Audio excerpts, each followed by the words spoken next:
Hello. हा बोला. हा, मी बोलतो प्रशांत. हा बोला. अजून चालू नाही झालं ना मॅडम? नाही.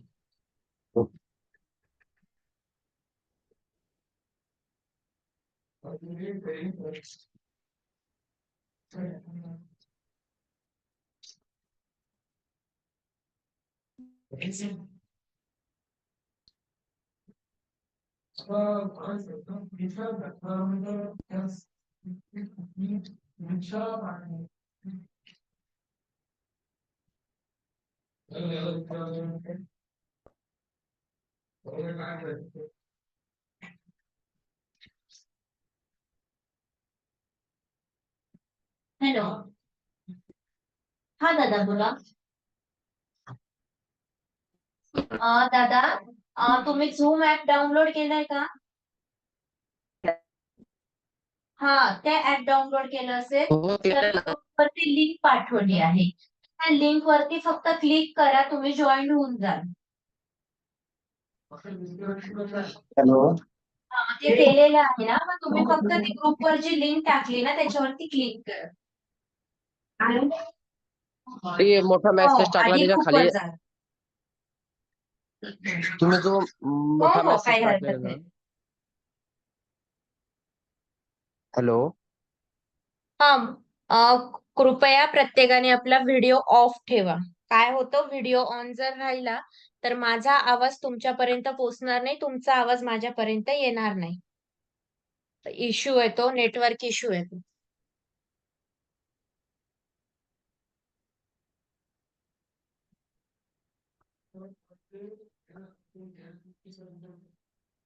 बाकी माझा आवाज क्लिअर येतोय सर्वांना?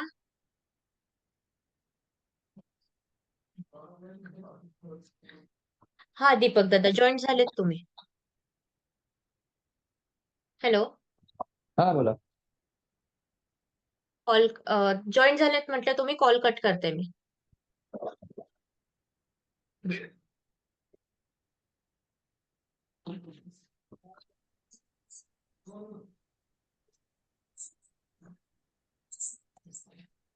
सर्वांकडे पंचांग आहे ना? आपल्याला पंचांग हो. लागणार आहे क्लासमध्ये. हो, आहे. या वर्षीचं 24-25 पंचांग आहे. हो, आहे.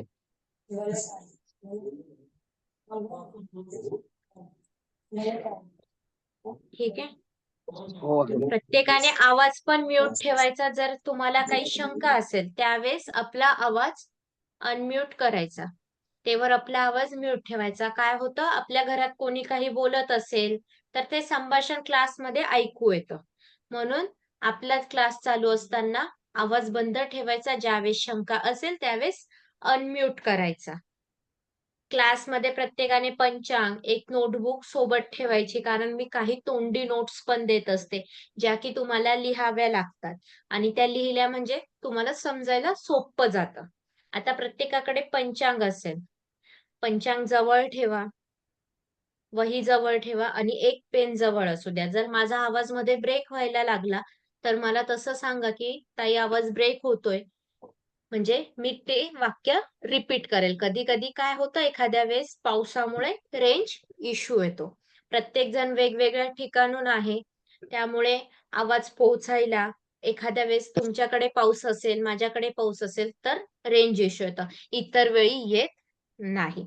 आता ज्योतिष म्हणजे काय? मी पण व्हिडिओ ऑन करणार नाहीये. कारण मी पण जरी व्हिडिओ ऑन केला, तर माझा आवाज पोहोचणार नाही. आवाज हा चिरून-चिरून येईल. आता क्लिअर येतोय सर्वांना आवाज माझा? हो. हां. तर ज्योतिष म्हणजे काय?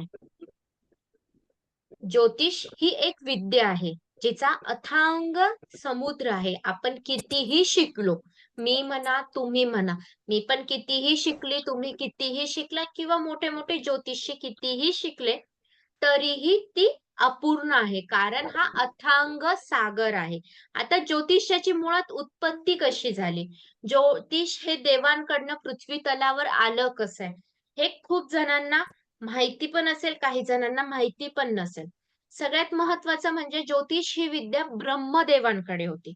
सगळ्यात पहिले ब्रह्मदेव ह्या सृष्टीचे रचिता होते, जे की पूर्ण ब्रह्मांडामध्ये ज्योतिष लिहत होते प्रत्येक व्यक्तीचं, की काय करणार आहे, कसं करणार आहे, काय होणार आहे, हे कोण करत होतं? ब्रह्मदेव करत होते. मग आता ज्योतिषावर सगळ्यात पहिले तुम्हाला पंचांगावर गणपती दिसत असेल. जर ही विद्या ब्रह्मदेवांकडे होती, मग ब्रह्मदेवांचा फोटो का नाही तिथे? मग आपण गणपतीला का पूजतो ज्योतिषामध्ये? गणपती बाप्पा का आहे? खूप जण म्हणत असतील, की कार्यसिद्धीचा देवता आहे, अग्रपूजेचा मानकरी आहे किंवा बुद्धीचा दाता आहे. म्हणून तो तिथे आपल्याला पंचांगावर दिसत असेल, तर असं नाही आहे. ज्यावेळेस देवलोकांमध्ये विवाह होत होते पृथ्वी तलावर. देव देव जेव्हा पृथ्वी तलावर विवाह करत होते, त्यावेळेस गणपतींना पण इच्छा झाली होती लग्न करायची. पण गणपतींचा चेहरा म्हटला तर हत्ती रूप, पोट मोठे, उदर मोठं त्यांचं. तर त्यांना कोणी पसंत करत नव्हतं. पसंत करत नव्हतं म्हणून विवाह होत नव्हता. विवाह होत नव्हता म्हणून जिथे पण विवाह व्हायला आला, की तिथे गणपती बाप्पा जाऊन अडचणी निर्माण करत होते. मग ह्यावेळेस मनुष्यही त्रस्त झाले होते आणि देवही त्रस्त झाले होते, की जिथे विवाह व्हायला आला, की तिथे गणपती बाप्पा अडचण आणता. मग ह्यांना करायचं काय? अशी देवांची मीटिंग भरली. मग त्यावेळेस ब्रह्मदेवांनी त्यांच्यापासून उत्पन्न केल्या रिद्धी आणि सिद्धी. रिद्धी आणि सिद्धी. आपण विद्या ज्यावेळेस घेतो, त्यावेळेस आपण म्हणतो, की ह्या व्यक्तीला रिद्धी-सिद्धी प्राप्त व्हावी. ह्या व्यक्तीला रिद्धी-सिद्धी प्राप्त आहे. त्याचं मूळ कारण हे आहे. ब्रह्मदेवांनी रिद्धी-सिद्धीची उत्पत्ती केली आणि त्या उत्पत्ती ज्यावेळेस केली, त्यावेळेस त्यांना ज्योतिष शिकवलं. त्या ज्योतिष शिकल्या. मग गणपतींना पण ज्योतिष शिकवण्यासाठी सगळ्या देवांनी ठरवलं, की गणपतींना कुठेतरी मग्न केलं पाहिजे. मग रिद्धी-सिद्धी ह्या गणपतींना ज्योतिष शिकवायला लागल्या. त्यांनी रिद्धी-सिद्धींकडनं ज्योतिष शिकायला सुरुवात केली. गणपती बाप्पा त्यामध्ये मग्न झाले, ज्योतिष शिकण्यामध्ये आणि इकडे लग्न होऊ लागले. मग लग्न व्हायला लागल्यावर त्यांना मग्न केल्यानंतर एक-एक लग्न देवांचे पण सर्वांचे पार पडायला लागले. त्याच्यानंतर कालांतराने परत गणपतीला आठवण आली, आपल्याला देवांनी मग्न केलं. मग आता करायचं काय? यांनी मग्न केल्यानंतर लग्न व्हायला लागले आणि आपलं लग्न तर झालंच नाही.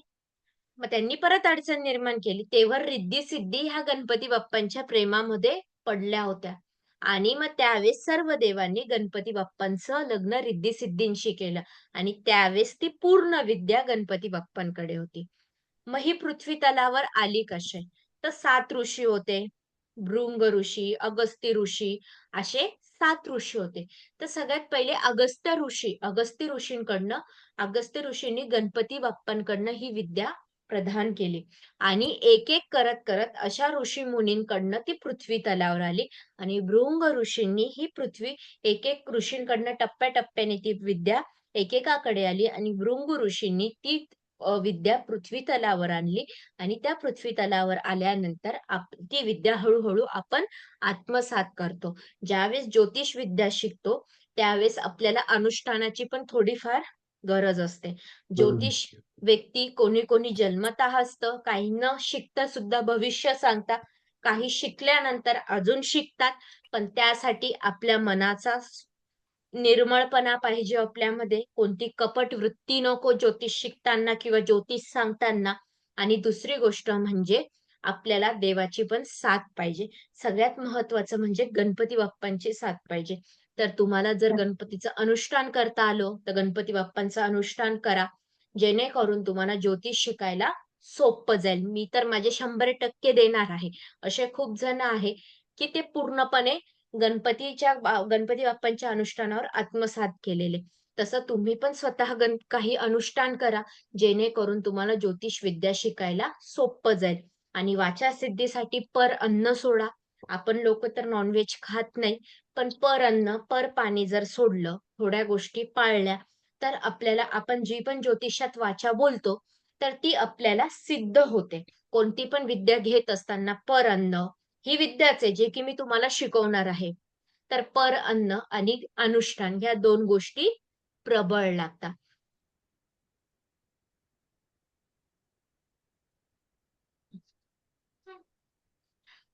ठीक आहे.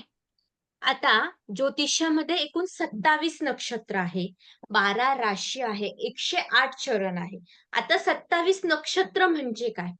आता नक्षत्र काही जणांना माहिती असतील, काही जणांना माहिती नसतील. तर एकूण 27 नक्षत्र असतात, जे की दर महिन्यात रिपीट होत असतात. 27 दिवसांचे 27 नक्षत्र. त्या 27 नक्षत्रांमध्ये 12 राशी डिव्हाईड केलेल्या आहेत. त्या 12 राशी, 27 नक्षत्र आणि 108 चरण आहे. प्रत्येक नक्षत्राला 4 चरण दिलेली आहे. आता चरण म्हणजे काय? हे सोपी कन्सेप्ट आता मी सांगते, पण आपल्याला पुढे शिकायचंय. चरण म्हणजे एका नक्षत्राची 4 अक्षरं. जसं एखाद्या व्यक्तीचं नाव आहे चेतन. आता चेतन नाव हे कोणत्या नक्षत्रात येतं, कोणत्या राशीत येतं, याला म्हणतात चरण. जे पहिलं आपलं आद्य अक्षर असतं. चेतनचं चे हा जो आहे आद्य अक्षर आहे. या आद्य अक्षर म्हणजेच चरण. अशी प्रत्येक नक्षत्रात चरण देण्यात आली आहे. प्रत्येक नक्षत्राचे स्वामी देण्यात आले. जसं आपल्याला कोणी लॉर्ड असतो, म्हणजे आपण एखाद्या व्यक्तीच्या आधिपत्याखाली असतो. त्या आधिपत्याचं ऐकत असतो, त्याचे नियम पाळत असतो. जसं आपल्या घरात काही रीती, चाली चालत असतात, तसं प्रत्येक नक्षत्राला एक लॉर्ड असतो, म्हणजे एखादा ग्रह त्याचा अधिपती असतो, जो की त्या नक्षत्राची वृत्ती ठरवत असतो. तसं रास असते, राशीला पण एक लॉर्ड असतो, म्हणजेच त्याचा स्वामी असतो. मग तो स्वामी त्या राशीचं तत्व ठरवत असतो, स्वभाव ठरवत असतो. प्रत्येक चरणाला स्वामी असतो, त्या चरणाचं तत्व पण तो ग्रह ठरवत असतो. असे प्रत्येक 108. आता नक्षत्र तुम्ही पाहिलं असेल, आपल्या माळ जी असते, आपण तुळशीची माळ म्हणतो. त्या तुळशीच्या माळीमध्ये तुम्हाला 108च मणी दिसतात. असा कधी प्रश्न पडला का 108च मणी का म्हणून दिलेले आहे? कोणाला माहिती आहे का? 108 मणी म्हणजे काय? माहिती असेल तर उत्तर द्या. ठीक आहे. 108 मणी म्हणजे आपली जी नक्षत्र आहेत, त्या नक्षत्रांची 108 चरण आहे. एकूण आपण 36 कोटी ज्या देवता म्हणतो, त्या देवतांचं छोटं रूप 108 चरणांमध्ये. त्या 108 चरणांचा आपण ज्यावेळेस रोज ओम नमः शिवाय, ओम गंग गणपती नमः हा जो जप करतो, त्या जपामध्ये 108 चरणांचा आपण रिपीट करत असतो. म्हणजे ह्या पृथ्वी तलावर जी अग्नी, वायू ही जी तत्व आहे, जल तत्व, या तत्वांना स्थिरता मिळावी ही चरणावर ठरते. कारण की प्रत्येक नक्षत्राला तत्व दिली आहे. जल तत्व, अग्नी तत्व, पृथ्वी तत्व, वायू तत्व अशी 4 तत्व दिलेली आहे. प्रत्येक चरणाला, प्रत्येक नक्षत्राला, प्रत्येक राशीला तत्व देण्यात आले. मग आता ही जी तत्व आहे, ही तत्व स्थिर राहण्यासाठी आपण 108 वेळेस माळ ओढत असतो. म्हणजेच त्या चरणांना आपण मान देत असतो. अशी ही 108 चरणांची माळ असते तुळशीची. मग असं 27 जे नक्षत्र आहे, या 27 नक्षत्रांमध्ये चंद्र एक दिवस जात असतो. बाकीची ग्रह जी असतात ती कालांतराने, काही रवी हा 1.5 महिना असतो एका राशीमध्ये, शनी हा 2.5 वर्ष असतो, गुरु हा 13 महिने असतो. असं एक रास बदलायला प्रत्येक ग्रहाचा एक टाइम किंवा वेळ दिलेला आहे. तसं चंद्र हा 2.5 दिवसांनी बदलतो. तो खूप स्पीडने बदलतो. कारण की या ज्या 27 नक्षत्र आहे, या चंद्राच्या पत्नी आहे. मग प्रत्येक पत्नीला त्याने वेळ द्यावा म्हणून तो 2.5 दिवसात खूप स्पीडने चालतो. आणि हे जे पूर्ण राशीचक्र आहे, हे पूर्ण सौरमंडळ आहे. जिथे रवी हा राजा आहे, चंद्र ही राणी आहे. त्या त्या दोघांचे पुत्र म्हणजे बुध आहे, गुरु हा देवगुरु आहे, शुक्र हा दैत्यगुरु दिलेला आहे. त्याच्यानंतर मंगळ हा सेनापती आहे, शनी हा सेवक आहे.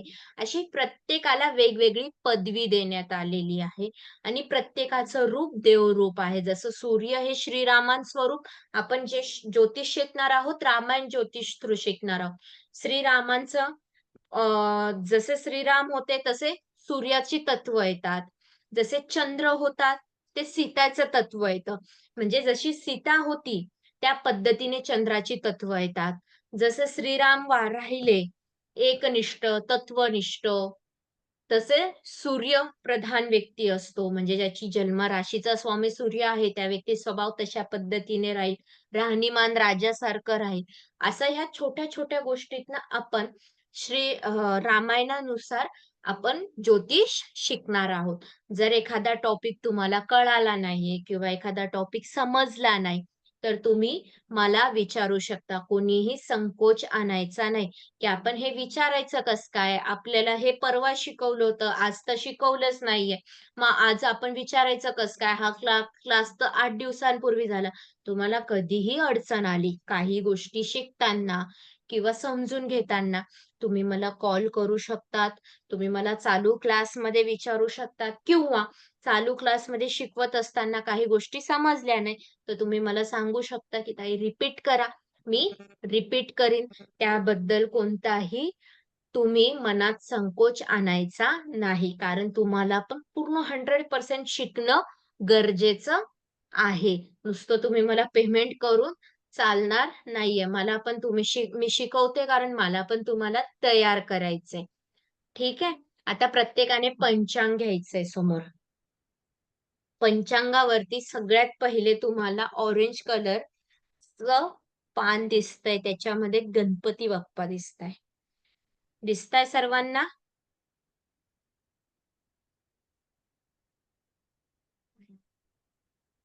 गणपती बाप्पांच्या वरती स्वस्ती श्री मन्नू प शालिवाहन शके 1946 क्रोधी नाम संवत्सरे अशी ओळ दिलेली. एकूण 60 शके असतात. एकूण 60 संवत्सर असतात. आता संवत्सर जिथे क्रोधी नाम संवत्सर दिलेलं आहे, एकूण ती 60 असतात, जी आपल्याला लिहून घ्यावी लागणार आहे.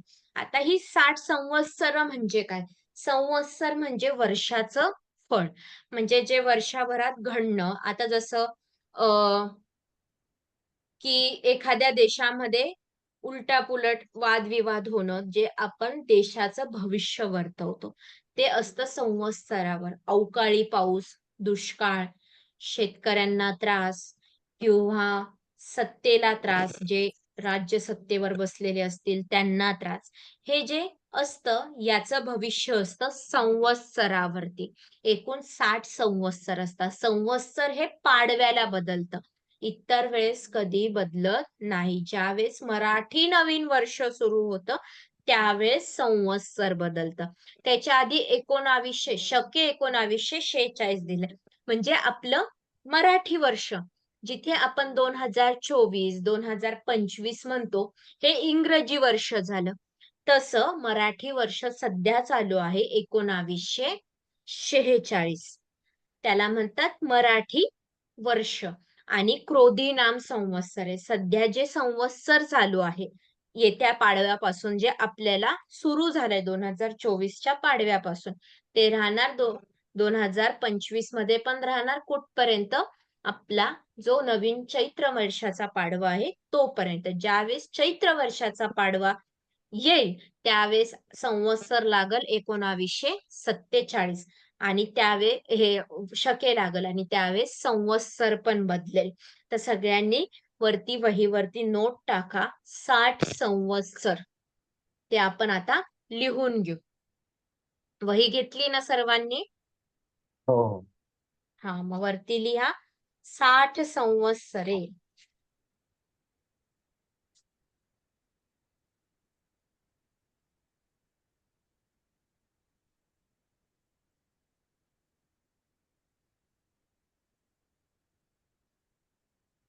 पहिलं संवत्सर लिहा प्रभव. पहिलं संवत्सर आहे प्रभव.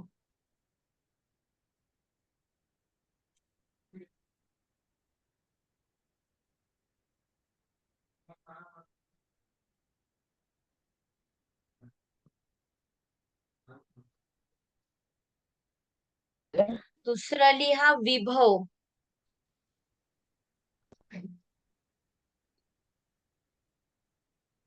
हॅलो. हा, बोला.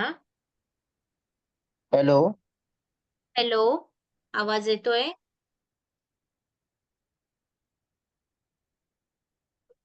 बोला प्रशांत दादा. पहिलं लिहिलं प्रभव, दुसरं आहे विभव. तिसरं लिहा शुक्ल. हॅलो. तिसरं लिहा हॅलो. शुक्ल. हॅलो. हॅलो. दादा, तुमच्याकडे रेंज इश्यू दिसतोय, आवाज नाही येते मला तुमचा.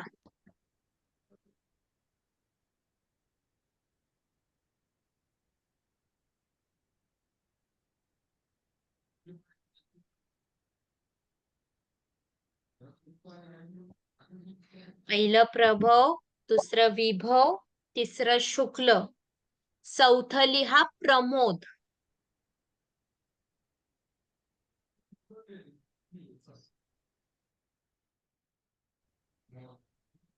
चौथं आहे प्रमोद. पाचवं लिहा प्रजापती. मॅडम, या संवत्सरांबद्दल काही विशेष माहिती देणार आहात का? म्हणजे एका ओळीत एक हो. एक लिहावं का असं टेबल केलं तरी चालेल?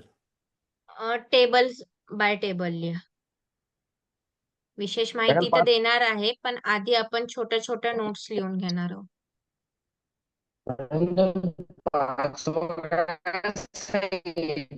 कोण बोलतय? क्लिअर आवाज नाही येते.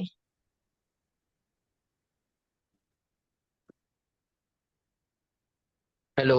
हा, बोला. पाचवं काय कोण? सांगितलं म्हटलं? प्रजापती.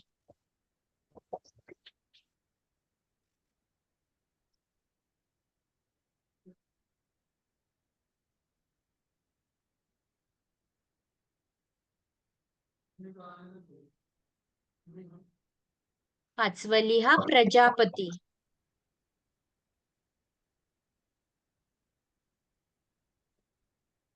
सहावं लिहा अंगिरा. सहावं आहे अंगिरा.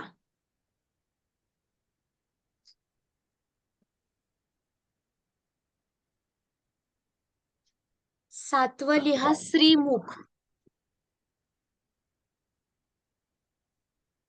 सातवं आहे श्रीमुख.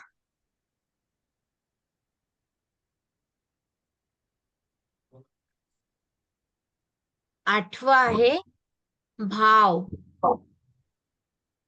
आठवं आहे भाव.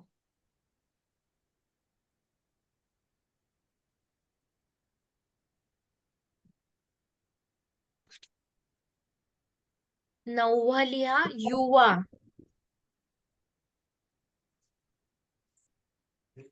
9वा आहे युवा. हो काय मॅडम? 9वं युवा. युवा. हॅलो. हॅलो.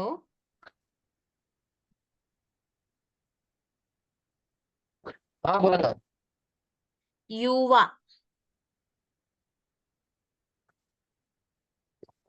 9व्या नंबरचा आहे युवा.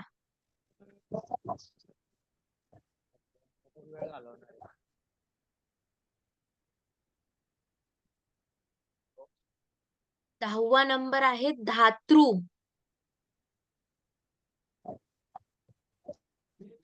दहा आहे धातृ.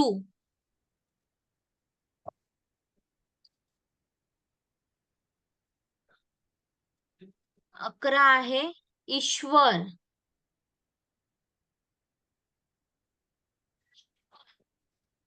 11 लिहा ईश्वर.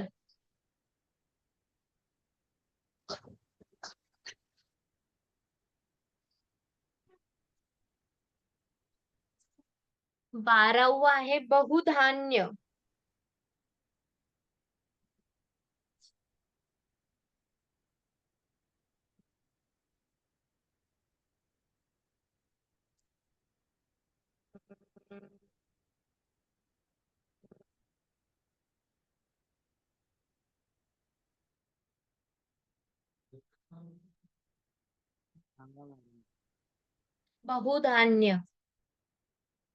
13 लिहा प्रमाथी.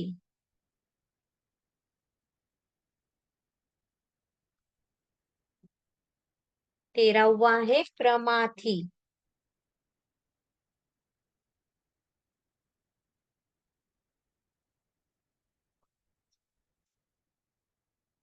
14वा आहे विक्रम.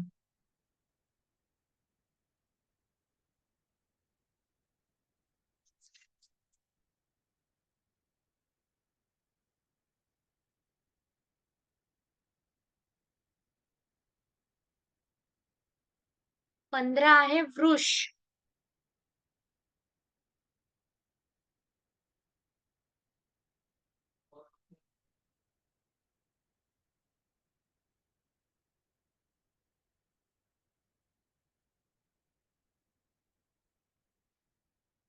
16 लिहा चित्रभानू.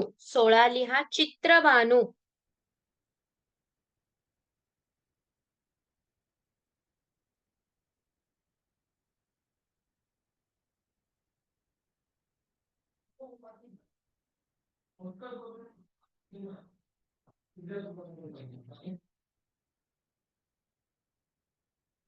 चित्रभानू नंतर लिहा सुभानू. 17 नंबर सुभानू.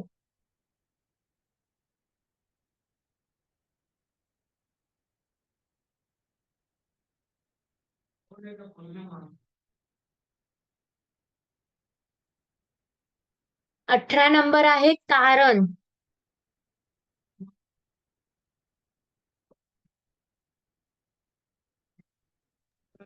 18 नंबर काय आहे मॅडम? तारण.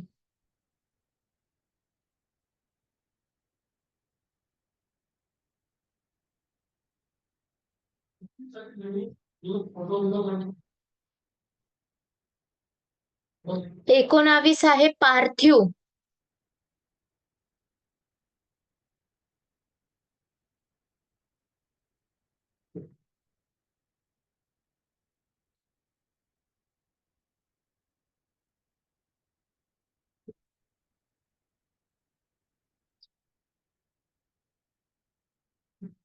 19 आहे पार्थिव.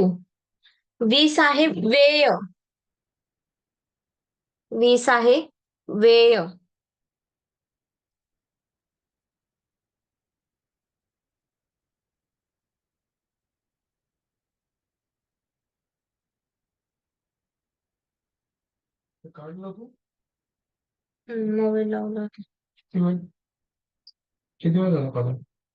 20 मिनिट.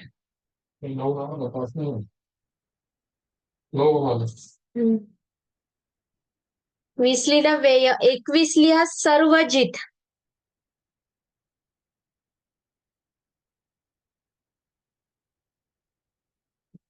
21 लिहा सर्वजित.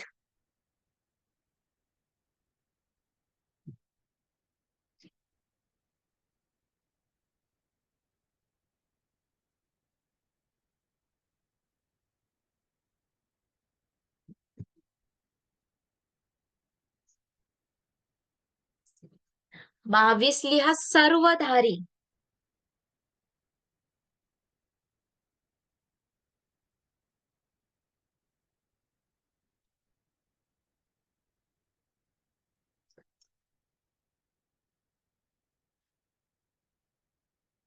22 लिहा सर्वधारी. 23 लिहा विरोधी.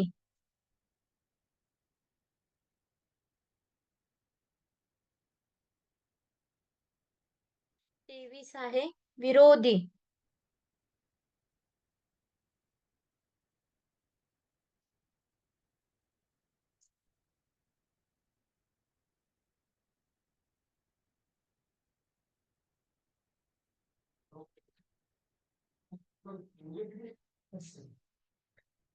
24 आहे विकृत.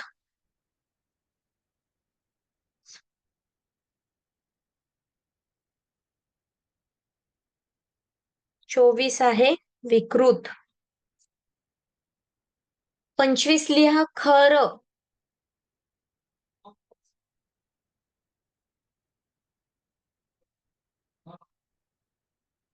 25 आहे खरं.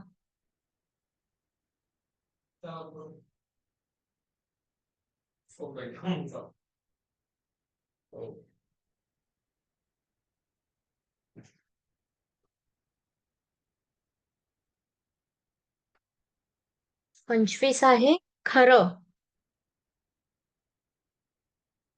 26 लिहा नंदन.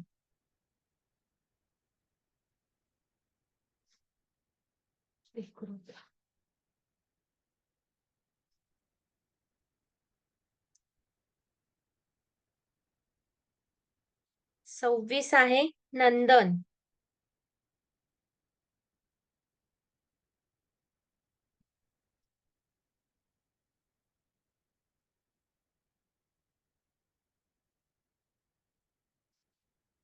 27 लिहा विजय.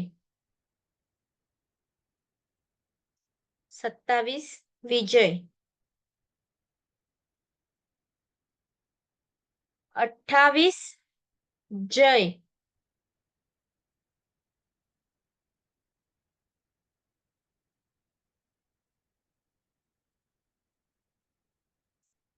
29 लिहा मनमत.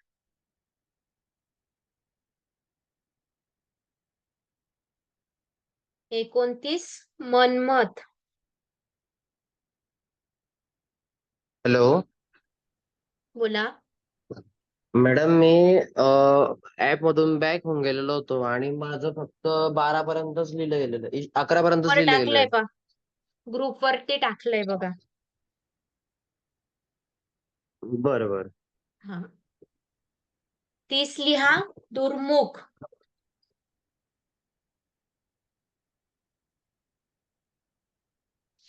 30 आहे दुर्मुख.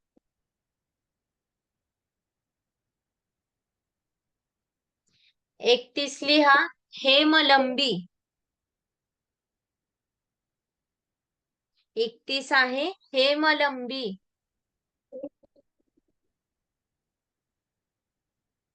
32 लिहा विलंबी.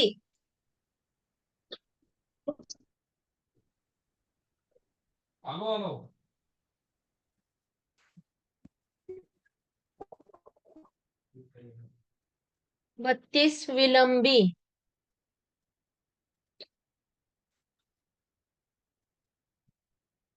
33 लिहा विकारी.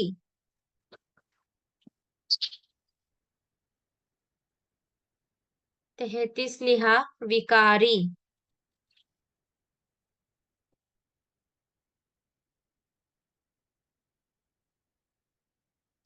34 लिहा शार्वरी. 34 आहे शार्वरी.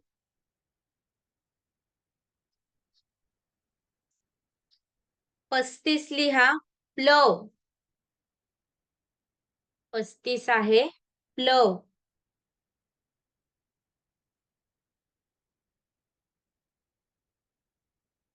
36 लिहा शुभकृत. 36 आहे शुभकृत.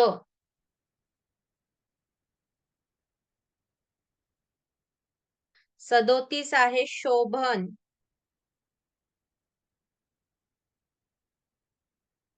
37 आहे शोभन.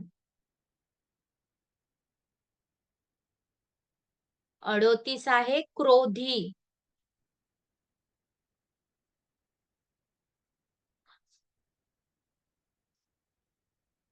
38 आहे क्रोधी.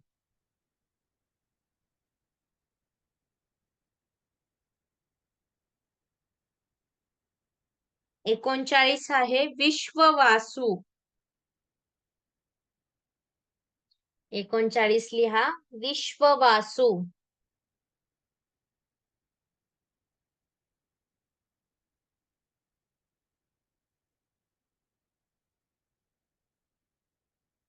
40 लिहा पराभव. 40 आहे पराभव.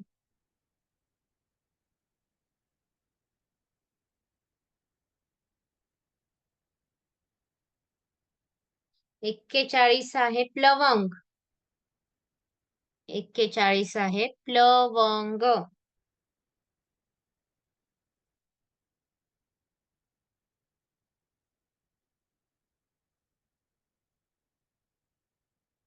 42 लिहा किलक. 42 आहे किलक.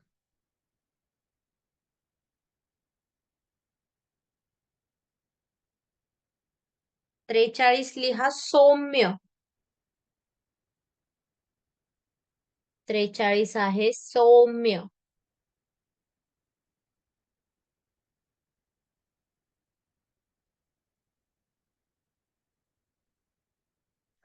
44 लिहा साधारण. 44 लिहा साधारण.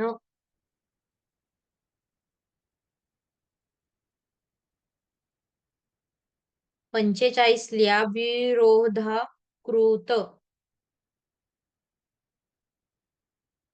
45 आहे विरोधकृत.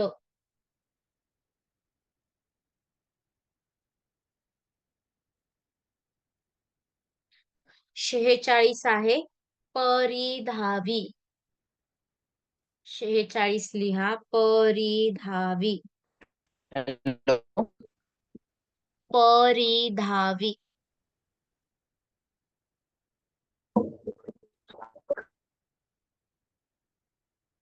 47 आहे प्रमादी.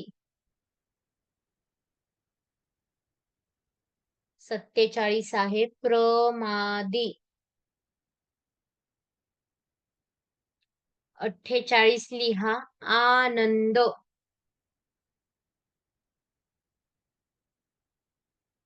48 लिहा आनंद.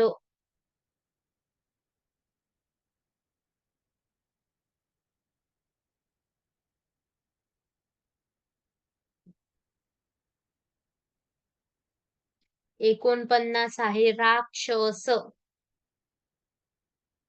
49 आहे राक्षस.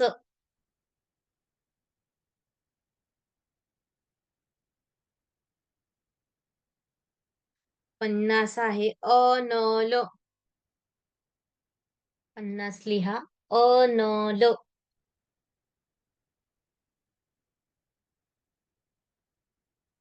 51 आहे पिंगल. 51 आहे पिंगल.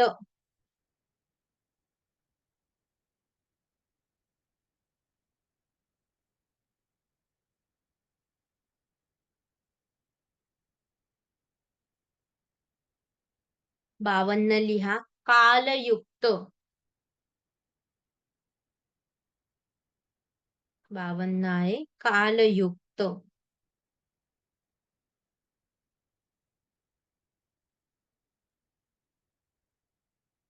53 लिहा. सिद्धार्थी.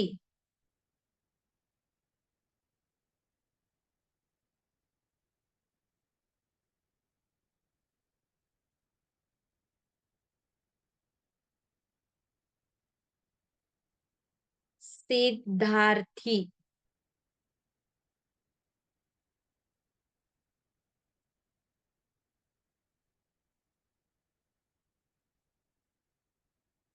चोपन्न लिहा. रौद्र.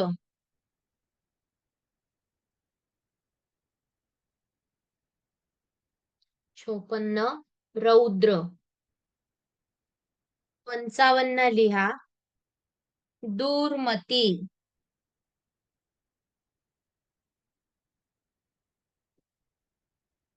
दूरमती.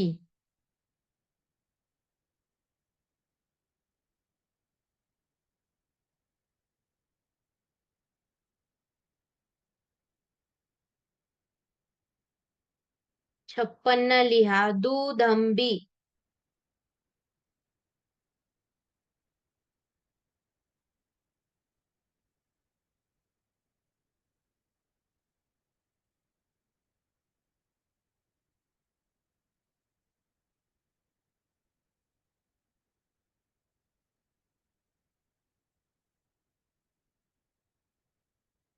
सत्तावन्न लिहा. रुधी. रोगदारी. रुधी. रोगदारी.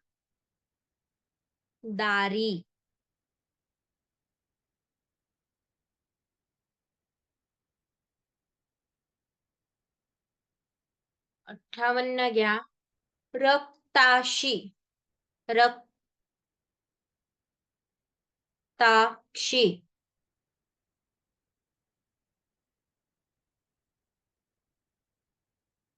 59 आहे. क्रोधन.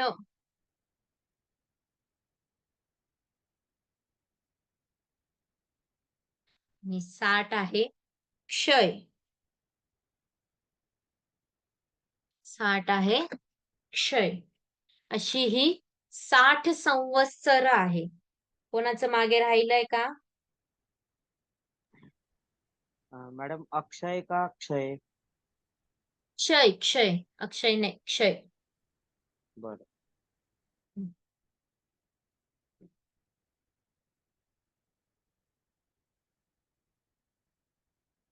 ही दरवर्षी पाडव्याला बदलतात आणि त्यानुसार वर्षाची फळं देतात. पीक कसं येणार, पाऊस कसा पडणार, लोकांची वृत्ती कशी बदलणार, लोक त्रास कसे देणार. आता या वर्षी क्रोधी नाम संवत्सर आहे. क्रोधी म्हणजे क्रोध जास्त चालणार, विपरीत गोष्टी घडणार. मग त्यामुळे बघा तुम्ही पूर्ण महाराष्ट्रात किंवा महाराष्ट्राच्या बाहेर अत्याचार जास्त चालू आहे मुलींवरती. क्रोध लोकांमध्ये खूप भरलेला आहे. राजकारणी असो किंवा सामान्य जनता असो, कोणीही असो, सगळे क्रोधात जगतात. त्याचं रिझन हे आहे, क्रोधी नाम संवत्सरी. हा जो त्रास राहणार हा पाडव्यापर्यंत असणार. मग क्रोधी नंतर जे दुसरं येणार विश्ववसू. विश्ववसू म्हणजे प्रत्येकावर व्यक्ती विश्वास ठेवणार, चांगला वागणार. मग त्याच्यानंतर ह्या गोष्टी थोड्या थांबतील आणि लोकांमध्ये परत बदल पाहायला मिळतील. असं प्रत्येक संवत्सराचं वेगवेगळं त्याच्या नावाप्रमाणे फळ असतं. त्याला म्हणतात संवत्सर. अशी ही 60 संवत्सर आहे जी नेहमी पाडव्याच्या वेळेस बदलतात. आता पंचांगात तुम्हाला त्याच्या खाली इसवी सन दिसते. इसवी सन म्हणजे इंग्रजी वर्ष. 2024, 2025, 2026. आता इसवी सन 2024-25 2 वर्ष दिलेली आहे. आपलं पंचांग सुरू होतं पाडव्यापासून, चैत्र पाडव्यापासून. मग चैत्र पाडवा येतो हा एप्रिल महिन्यामध्ये. मग अर्धा 1 वर्ष थोडस संपत येतं, म्हणजे 3 महिने झाल्यानंतर येतं. म्हणून 2 वर्षांचं मिळून एक पंचांग तयार होतो. 2 वर्ष म्हणजे पूर्ण 2 वर्ष नाही, पण हा पाडवा ते तो पाडवा मग त्याच्यात वर्ष कोणकोणती येतात? 24-25. म्हणजे आता हा जो पाडवा आला, या पाडव्यापासून आपण हे पंचांग वापरायला सुरुवात केली. चैत्र पाडव्यापासून येत्या या वर्षाच्या. ते आपण कुठपर्यंत वापरणार? पुढच्या वर्षीच्या पाडव्यापर्यंत. म्हणून 24 आणि 25 अशी 2 वर्ष याच्यात इन्क्लूड आहे. त्याच्या खाली दिलंय विक्रम संवत्सर.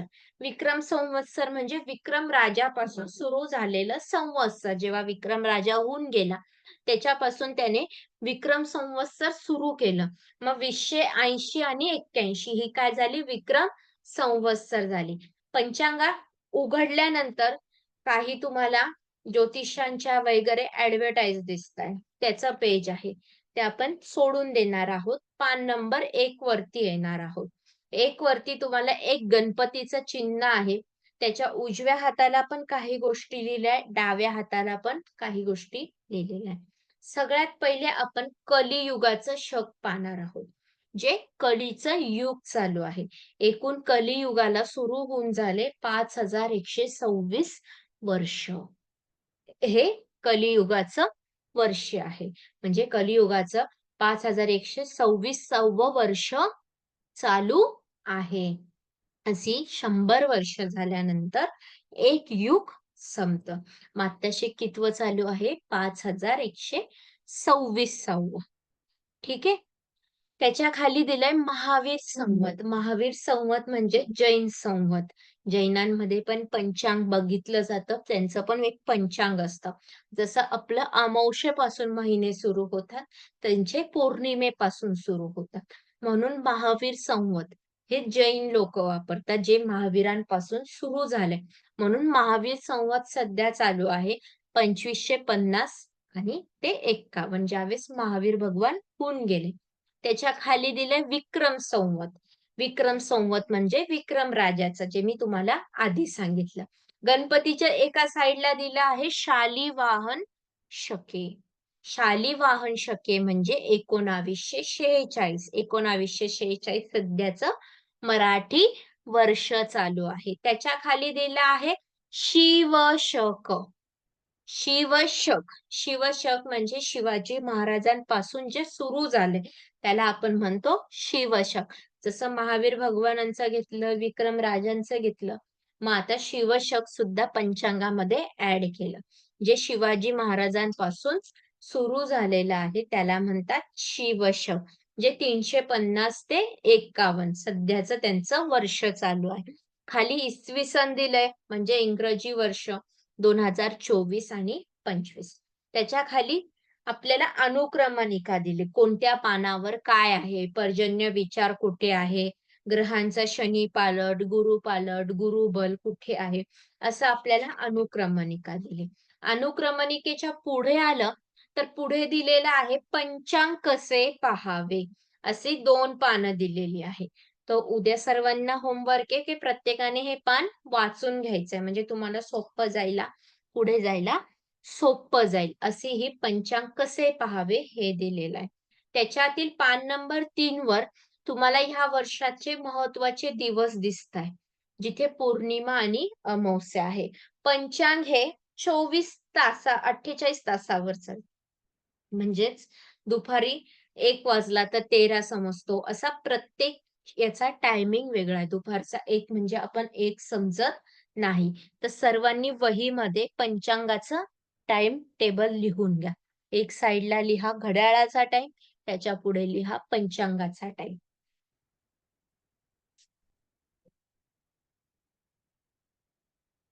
लिहा. सकाळी 6 वाजेपासून घेऊ आपण. सकाळी 6 च्या पुढे लिहा सकाळचे 6 पंचांगाचा टायमिंग. म्हणजे पंचांगात ज्यावेळेस 6 दिसतो आपल्याला सकाळचा, तर तो 6च दिसेल. सकाळचे 7 त्याच्या बरोबर लिहा 7.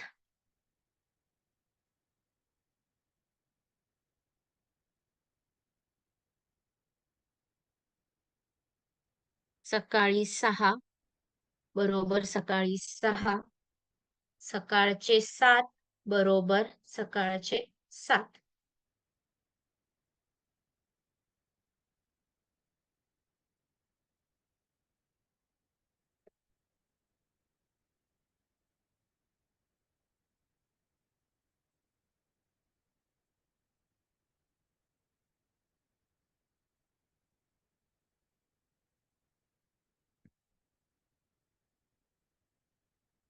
सकाळी 6 बरोबर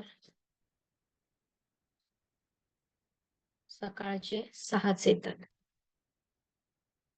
सकाळचे 7 बरोबर सकाळचे 7. सकाळचे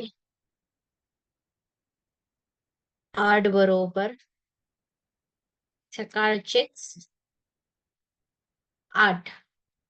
सकाळचे 9 बरोबर सकाळचे 9च पंचांगात दिसतील तुम्हाला. सकाळचे 10 बरोबर सकाळचे 10. सकाळचे 11 बरोबर सकाळचेच 11. दुपारी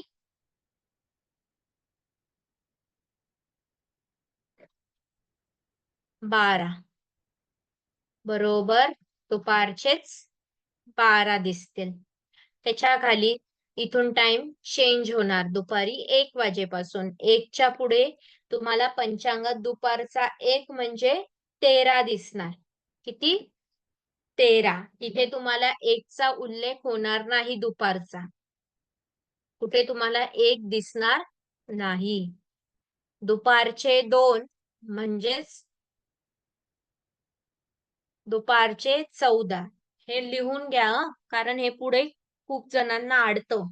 दुपारचे 2 बरोबर दुपारचेच 2. 14. दुपारचे 3 बरोबर दुपारचे 15.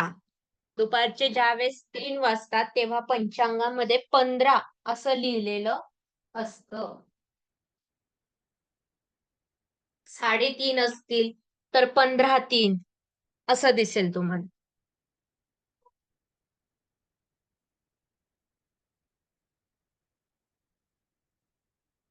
दुपारचे 4 बरोबर दिसणार तुम्हाला 16. इथपर्यंत कळालं? कुठे कोणाला काही शंका आहे का इथे?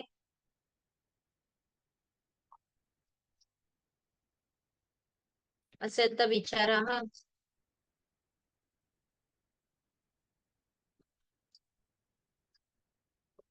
कोणाचं राहिलं असेल तर तेही सांगा. संध्याकाळी 5 बरोबर येणार संध्याकाळचे 17 पंचांगात दिसणार. ज्यावेळेस तुम्हाला एखाद्या जातकाचा जन्म संध्याकाळी 5 वाजता झालेला आहे पाहायचंय तर 17चा टायमिंग घ्यावा लागणार. संध्याकाळचे 6 बरोबर 18. संध्याकाळचे 7 बरोबर 19. संध्याकाळचे 8 बरोबर 20.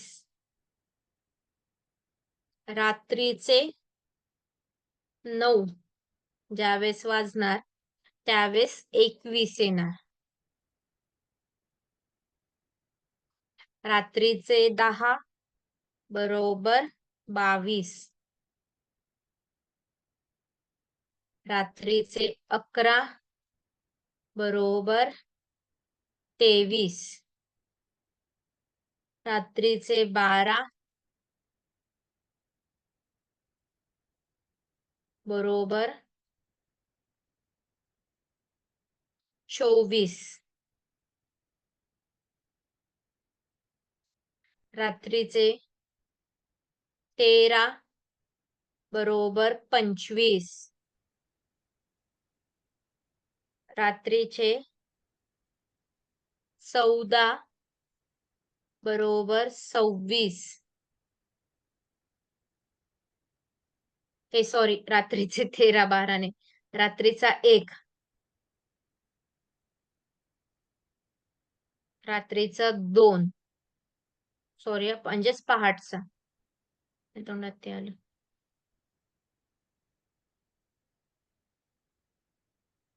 रात्रीचे म्हणजेच पहाटचे 3 बरोबर 27.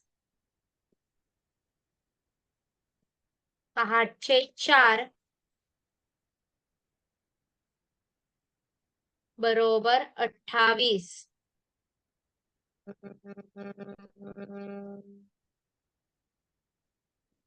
पहाटेचे 5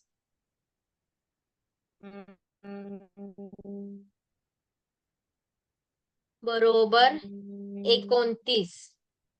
ज्यावेळेस पंचांगात पहाटे 5ला एखादं नक्षत्र संपणार असेल तर तिथे पहाटचे 5 असं लिहिलेलं नसतं, तिथे लिहिलेलं असतं 29. 5:15ला संपणार असेल तर 29:30 असं असतं. हे आहे पंचांगाचा टायमिंग. पंचांग या टाइमावर चालतं. बाय चान्स एखाद्या ठिकाणी किंवा एखाद्या वेळेस सकाळच्या 6ला ते 30 लिहितात. शक्यतो लिहत नाही, पण एखाद्या ठिकाणी असतात. नाहीतर नाही. कळलं इथपर्यंत?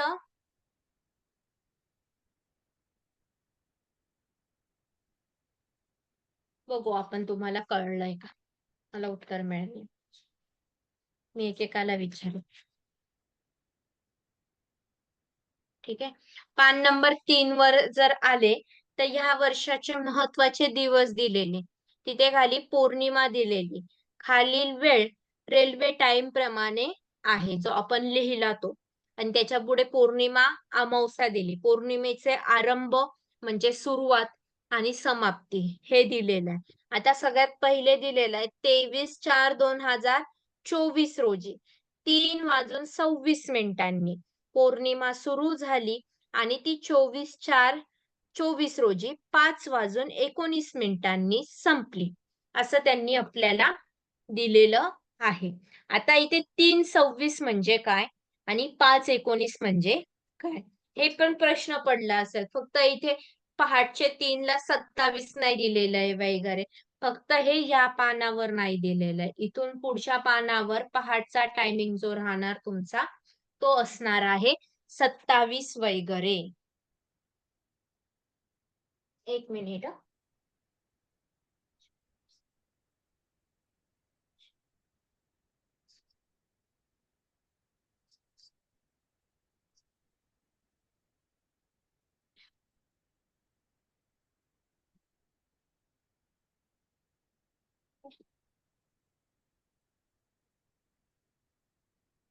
सर्वांनी पान नंबर 9 काढा. 8 आणि 9. सगळ्यांकडे पंचांग आहे ना कन्फर्म?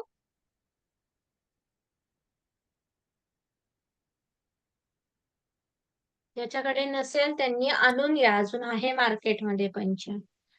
आणि ज्यांना नसेल अवेलेबल होत जसं आता कोणतरी परदेशातून आहे इथे त्यांना वाटलंच तर नोट्स बरोबर मी कुरिअर करून देईल. त्यांनी फक्त ऍड्रेस सेंड करा. मॅडम मी ऍड्रेस दिलेला आहे पण कुरिअर जरा उशीरच होईल. डिसेंबरमध्ये मी येईन तेव्हा मी घेईन पंचांग. त्यावर समजेल आता तुम्हाला. वाटतं- ठीक आहे मी फोटो टाकते. नाही हरकत नाही मॅडम. मी ऑनलाईन PDF कॉपी बघितली आहे. मी आहे डाउनलोड ना? पण केलेलं आहे ते. आणि ठीक आहे. पंचांगचं मी ऍप पण इन्स्टॉल करून टाकलेलं आहे. No problem. ठीक आहे काय थँक्यू. प्रॉब्लेम. पान नंबर 8 आणि 9 काढलं सर्वांनी?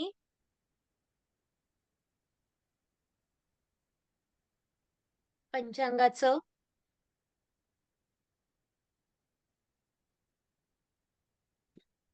ठीक आहे. ही एकूण 8 आणि 9 वरती 27 नक्षत्र, 12 राशी, राशींचं घातक चक्र, राशी नक्षत्राची नाडी, योनी, गण या गोष्टी आपल्याला दिलेल्या आहे. अवखाडा चक्राच्या पहिल्या रो मध्ये पान नंबर 8 वरती सगळ्यात पहिले तुम्हाला एक आकडा दिसत असेल. एक आकड्याच्या खाली अश्विनी हे नाव लिहिलेलं आहे. अश्विनी हे काय एखाद्या मुलीचं नाव इथे लिहिलेलं नाही. अश्विनी ही एक नक्षत्र आहे. त्याच्या अश्विनीच्या डाव्या साईडला तुम्हाला नक्षत्र हे शब्द दिसतोय का? रिप्लाय पण द्या मला. पहा पंचांगामध्ये नक्षत्र दिसतोय का अश्विनीच्या साईडला? पान नंबर 8 वरती अवखाडा चक्र हे नाव लिहिलेलं आहे. त्याच्या खाली काही अंक आहे. अंकाच्या खाली काही नावं आहेत. जे हायलाइट केले ब्लॅक मध्ये. दिसले का?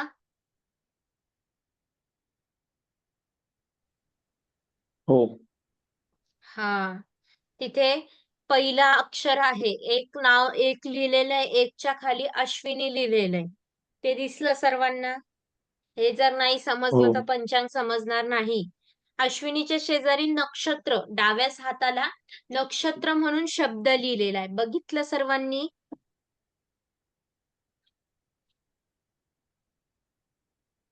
हो, बघितलं. हा. मग नक्षत्र अश्विनी, भरणी, कृत्तिका ही काय झाली? नक्षत्र आहे. नक्षत्राच्या खाली नाडी दिलेली आहे. नाडी म्हणजेच 3 नाड्या आहे. आद्य, मध्य आणि अंत्य.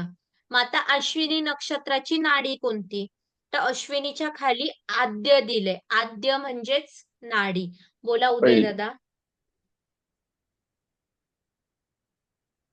उदय दादा, तुम्ही हँड रेज केलाय. ठीक आहे. नाडी अद्य. नाडीच्या पुढे एक शब्द दिलाय योनी. मग नाडीच्या पुढचं जे पण राहील ती त्या नक्षत्राची योनी राहील. योनीवर जातकाचा स्वभाव डिपेंड करतो. मग योनी काय आहे? अश्व. त्याच्या खाली गण दिलेला आहे. गण देव, राक्षस, मनुष्य 3 गण असतात. मग देवगण दिलेला आहे अश्विनी नक्षत्राचा. त्यापुढे आराध्य वृक्ष दिलेला आहे. आराध्य वृक्ष हे आपल्याला जातकाची पीडा दूर करण्यासाठी लागतं. हे आपण शिकणार आहोत. त्यानंतर दान दिलंय. दान पण आपण नक्षत्राचं दान केलं की पीडा हरण होते. देवता दिलेली असते. देवता म्हणजे नक्षत्राची देवता. देवतेचं पूजन केलं की कार्यसिद्धी होणं, पीडा हरण होणं या गोष्टी आहेत. नक्षत्राचं मुख दिलेलं असतं. मुख म्हणजेच ज्या दिवशी वस्तू चोरीला गेलेली आहे किंवा जातकाचा स्वभाव पाहायचा असेल त्यासाठी पाहिलं जातं. दुसरी दृष्टी दिली. दृष्टी पण जातकाची वस्तू, गाडी काही हरवलं असेल तर ते नक्षत्रावरच सापडत असतं. मग त्या नक्षत्राची जी दृष्टी असेल त्या दृष्टीवर ते ठरतं. हे आपण शिकणार आहोत.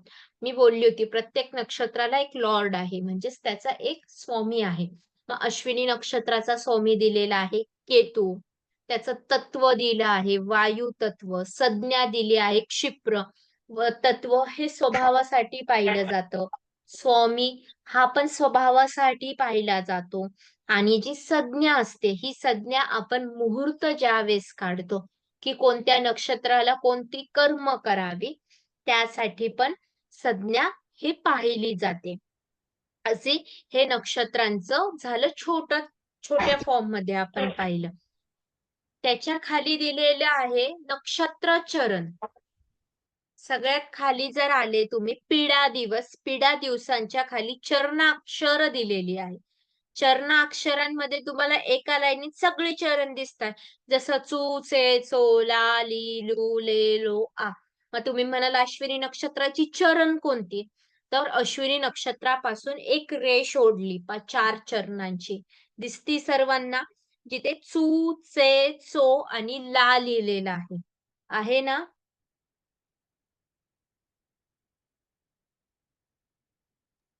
हो, आहे मॅडम. हा. म्हणजेच एका नक्षत्रामध्ये 4 चरण असतात आणि एका राशीत 9 चरण 2.5 नक्षत्र असतं. मग चू, चे, चो आणि ला हे तर अश्विनी नक्षत्रामध्ये. मग त्याच्या खाली मेष दिलंय. मग चेतन, लखन, लक्ष्मण यांची रास काय येते? मेष रास येते. त्याच्या खाली त्या राशीचा स्वामी दिलाय, वर्ण दिलाय, वंश दिलाय आणि तत्व दिले. आता प्रत्येक राशीला सुद्धा स्वामी असतो त्यानुसार जातकाचा स्वभाव असतो. परत वर्ण असतो. वर्णानुसार त्याचं वर्णन असतं की तो कसा असणार आहे दिसायला वगैरे. त्यानंतर वंश असतं. वंशानुसार जातकाचं पूर्ण चरित्र समजतं आणि तत्व दिली. मग तो अग्नितत्वाचा आहे तर स्वभाव कसा राहील यासाठी ते दिलेलं आहे. मग आता सर्वांनी वहीमध्ये सगळ्यात पहिला पॉइंट कॉलम लिहा नक्षत्र. अशी आपल्याला कॉलम तयार करायची आहे, म्हणजे तुम्हाला समजायला सोपं जाईल. पहिला कॉलम लिहा नक्षत्र. सर्वांना कळतंय ना? निलेश दादा, ब्रह्मानंद दादा, हो. दीपक दादा, हर्षल दादा, मृगयाताई, प्रशांत दादा, शीतलताई,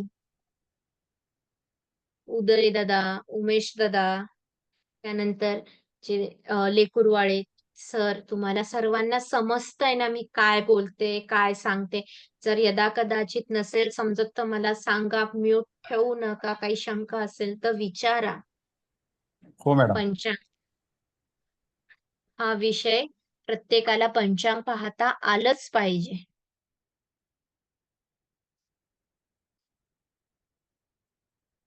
लिहा. सगळ्यात वरती पॉइंट लिहा नक्षत्र. नक्षत्राच्या पुढे लिहा नाडी. एक एक कॉलम तयार करा. नक्षत्राच्या पुढे लिहा नाडी. नाडीच्या पुढे लिहा योनी.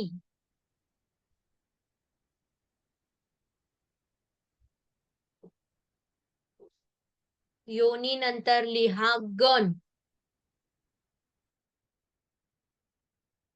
योनी नंतर लिहा गण. त्यानंतर लिहा आराध्य वृक्ष.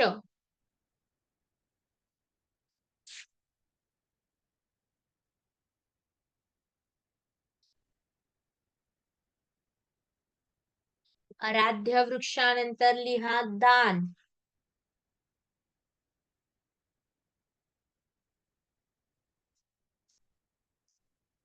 दानानंतर लिहा देवता. दानाच्या पुढे लिहा देवता. कॉलम तयार करा हा. 27 नक्षत्र घ्यायचे एका खाली एक. दानानंतर लिहा देवता.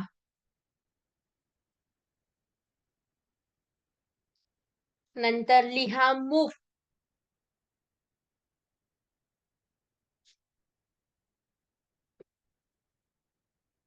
मुख नंतर लिहा दृष्टी.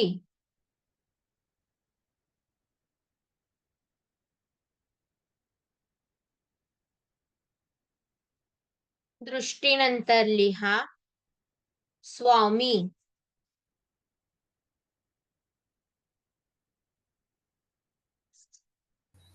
मॅडम एक 2 मिनिटं फक्त पॉज घ्याल का? कारण काय झालंय हे हो हो थोडस आडवं लिहायला पाहिजे, कारण 27 कॉलम वहीत एका वेळी बसत नाही. ठीक आहे ठीक आहे, काही हरकत नाही. थांबून घ्या आपण 5 मिनिटं. कॉलमवर मध्ये आपण असं घेऊयात, म्हणजे 27 खाली एका खाली लिहिता येईल आणि कॉलमही करता येईल. ठीक आहे, करून घ्या. हम्म. झालं की सांगा मला. हो.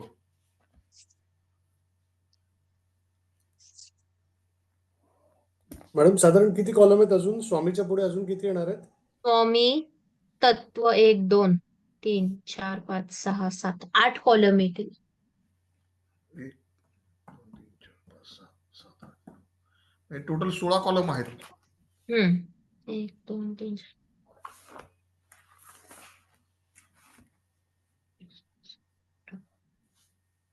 टोटल 18 कॉलम, 18 19 कॉलम येते.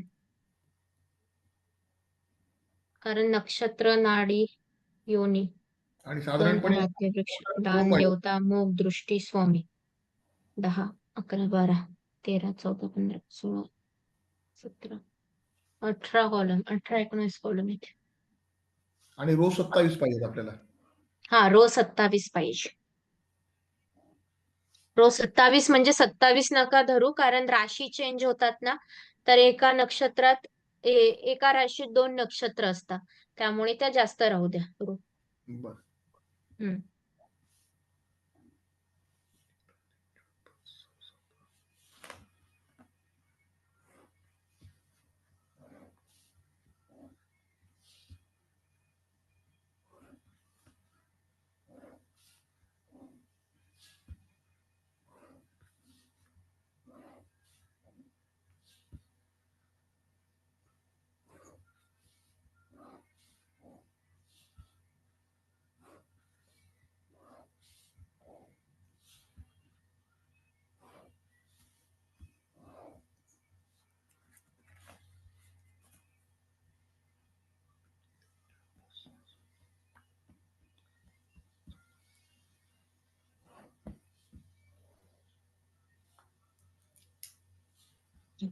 हं.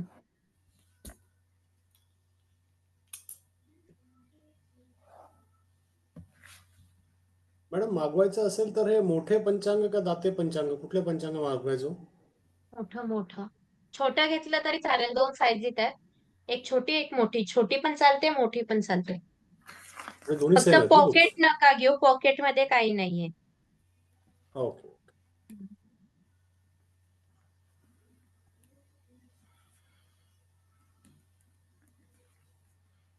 आणि हे दर 2 वर्षाचं असतं काय? म्हणजे आता 2 आपल्याकडे वर्षाचं एखाद्याला नसतं, 1 ठेवाय वर्षाचं असतं. हा पाडवा ते तो पाडवा. अच्छा, म्हणजे दरवर्षी हे नवीन कॅलेंडर प्रमाणे घ्यायचं विकत आपण. हा, दरवर्षी नवीन घ्यायचं.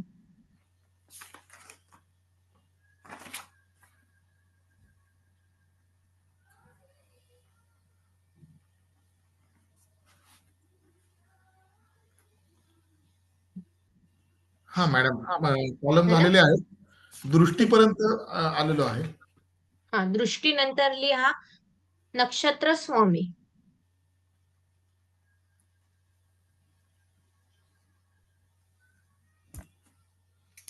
नक्षत्र स्वामी.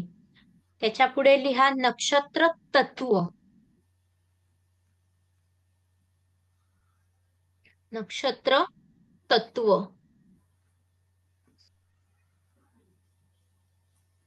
त्याच्या पुढे लिहा नक्षत्र संज्ञा. नक्षत्र संज्ञा.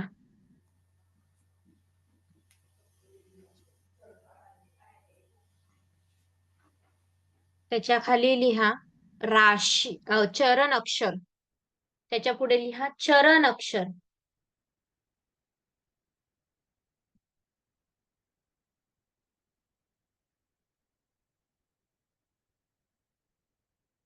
पुढे लिहा राशी.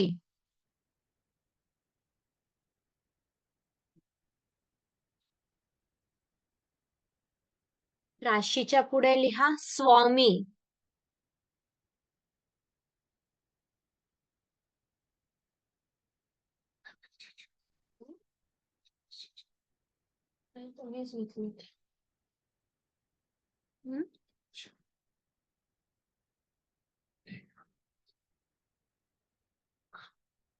नंतर लिहा वर्ण. स्वामी नंतर लिहा वर्ण. वर्णानंतर लिहा वंश.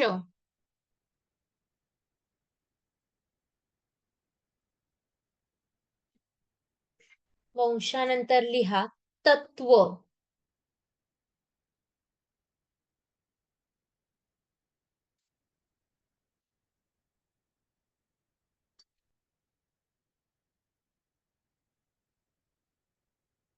तत्वांच्या पुढे लिहा नक्षत्राचं लिंग. स्त्री, पुरुष, नपुंसक असं. नक्षत्र लिहिलं.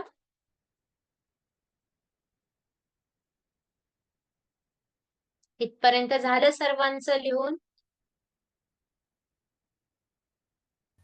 हो, झालं, लिहून झालेलं आहे. झालं, ठीक आहे. मग आता पहिलं नक्षत्र घ्या अश्विनी. नक्षत्राच्या खाली लिहा अश्विनी.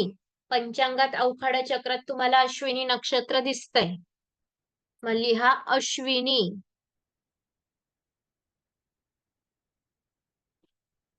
अश्विनीची नाडी आहे नक्षत्राची आद्य. ते पण आपल्याला अश्विनीच्या खाली दिसतंय पहा, आद्य म्हणजेच नाडी आद्य त्या नक्षत्राची.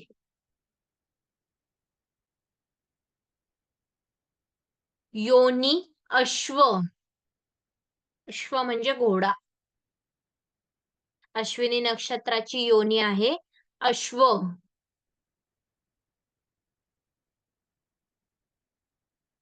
त्याच्या पुढे लिहा गण, देवगण. गणाच्या खाली लिहा देवगण. अश्विनी नक्षत्राचं गण आहे देवगण. तिथे आपल्याला दिसतंय अश्विनीच्या खाली फक्त देव दिलंय. देव म्हणजेच देवगण.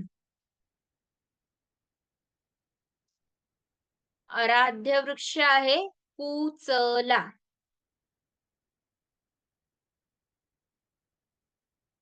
आराध्य वृक्ष लिहा कुचला.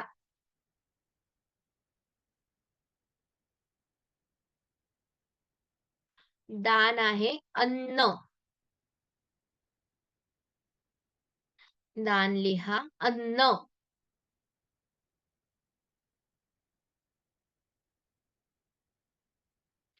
देवता लिहा अश्विन कुमार. देवता मॅडम हे वृक्ष लिहा. कुचला बोली भाषेत नाव काय आहे? कुचला वृक्ष म्हणजे कुठला वृक्ष? सांगते मी तुम्हाला, आधी लिहून घ्या. उचलाचं वृक्ष पण सांगते कोणतं आहे तर. सगळ्याची बोली भाषा वेगळी. ज्यावेळेस आपण वृक्ष शिकणार आहोत त्यावेळेस सगळं डीप मध्ये सांगणार. देवता आहे अश्विनी कुमार.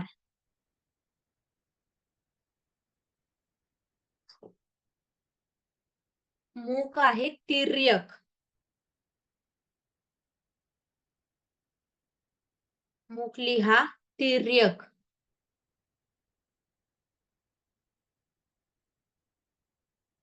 दृष्टी लिहा मंद.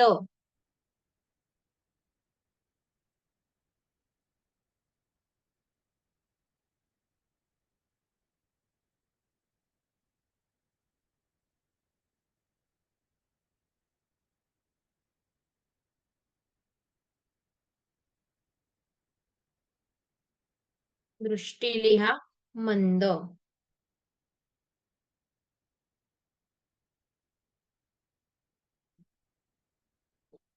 स्वामी आहे केतू.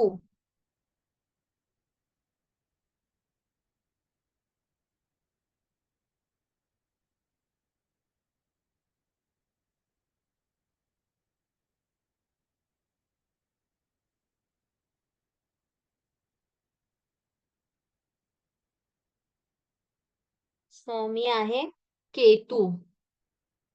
तत्व लिहा वायू. तत्व आहे वायू. संज्ञा आहे क्षिप्र. संज्ञा आहे क्षिप्र.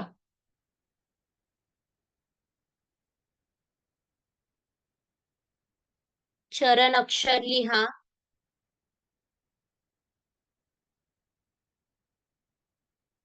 चू से सो ला. चू से सो आणि ला जिथे आपल्याला खाली दिसतंय चूचे चोला ही आहे चरण अक्षर. त्या अक्षरांची रास आहे मेष. राशीच्या खाली लिहा मेष. म्हणजे चेतन, चैतन्य, लखन, लक्ष्मी, लावण्या, ललित यांचं हे आलं नक्षत्र अश्विनी आणि राशी आली मेष. नाडी आली आद्य, योनी अश्व, देवगण, कुचला वृक्ष, अन्नदान, अश्विन कुमार देवता, तिर्यक मुख, दृष्टी मंद. मग त्यांचा नक्षत्र स्वामी आला केतू, तत्व आलं वायू, संज्ञा आली क्षिप्र आणि चेतन, लखन, लक्ष्मीची रास आली मेष. स्वामी लिहा मेष राशीचा मंगळ. मेष राशीचा स्वामी आहे मंगळ. वर्ण आहे क्षत्रिय. वर्ण आहे क्षत्रिय. वंश लिहा चतुष्पाद. वंश आहे चतुष्पाद. तत्व आहे अग्नी. तत्व आहे अग्नी. लिहिलं सर्वांनी इथपर्यंत? कुचला वृक्ष म्हणजे अंजिराचं झाड. लिहा कुचला म्हणजे अंजीर.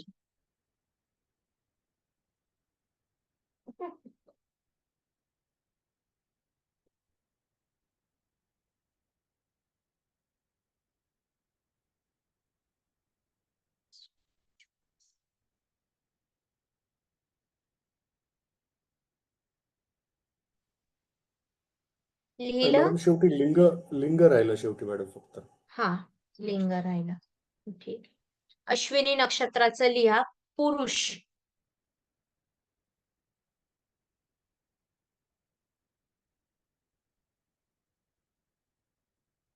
लिहिलं? कोणाचं कुठे मागे राहिलंय का लिहायचं?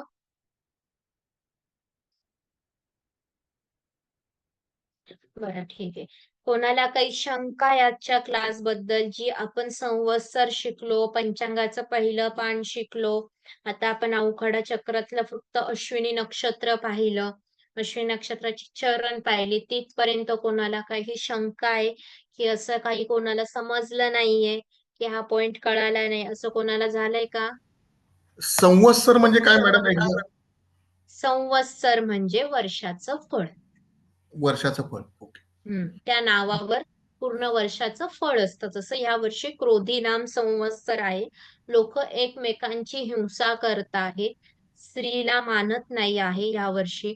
स्त्रियांवर अत्याचार होतोय कारण क्रोधी नाम संवत्सर आहे. एकमेकांमध्ये हिंसा वाढली आहे, वाद वाढला आहे. हे या वर्षाचं फळ आहे.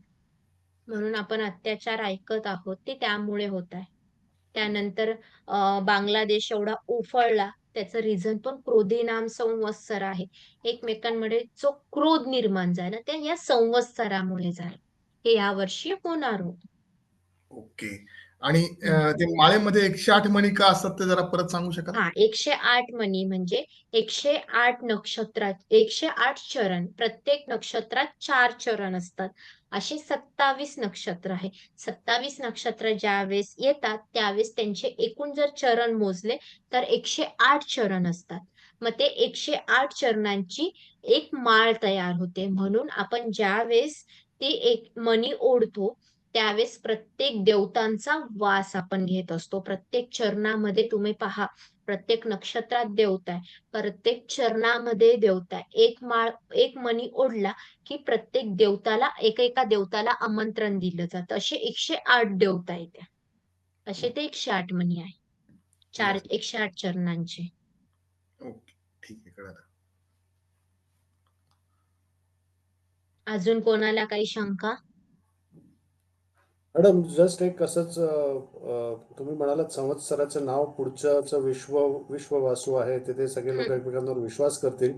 त्याच्या पुढे पराभव संवत्सर आहे. मग भारत पाकिस्तानचा पराभव करून टाकेल काय त्या पराभव संवत्सरात? होईल. नरेंद्र मोदी येणार नाहीयेत. नरेंद्र मोदी उभेच राहणार नाहीये. भारताचा पराभव आहे असं तिथे. मोदींचाच पराभव म्हणजे आपल्या शत्रूंचा पराभव की आपलाच पराभव? आपल्या स्वतःचा पराभव पण होतो आपल्या बरोबर. जशी हे उभी राहील आता ज्यावेळेस पराभव संवत्सरील त्यावेळेस न्यूमरोलॉजीनुसार जे पण वर्ष राहील, आता ह्या वर्षी 8 येतोय 2024चं, म्हणजे शनीचं वर्ष आहे. शनी पापाची कर्म पण देतो इथे. तसं न्यूमरोलॉजीनुसार जे पण वर्ष राहील तर त्यानुसार ते रवीचं वर्ष राहील. आपला पराभव होणार नाही. ज्यावेळेस पराभव नाव संवत्सरील त्यावेळेस समोरच्याचा पराभव होईल. जे पण आपल्याला त्रास देतील तर पराभव होईल. बहुतेक नरेंद्र मोदी राजकारणातनं बाहेर येणार आहे त्यावेळेस आणि योगींना उभं करणार आहेत. म्हणजे आपला राजा तिथे उभा राहतोय. आपला पराभव नाही होणार. जे पण शत्रू धन्यवाद राहतील, जे मॅडम. पण आपल्याला त्रास देतील त्यांचा पराभव होईल.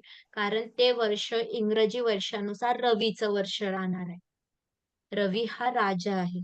राजाचा नेहमी विजय.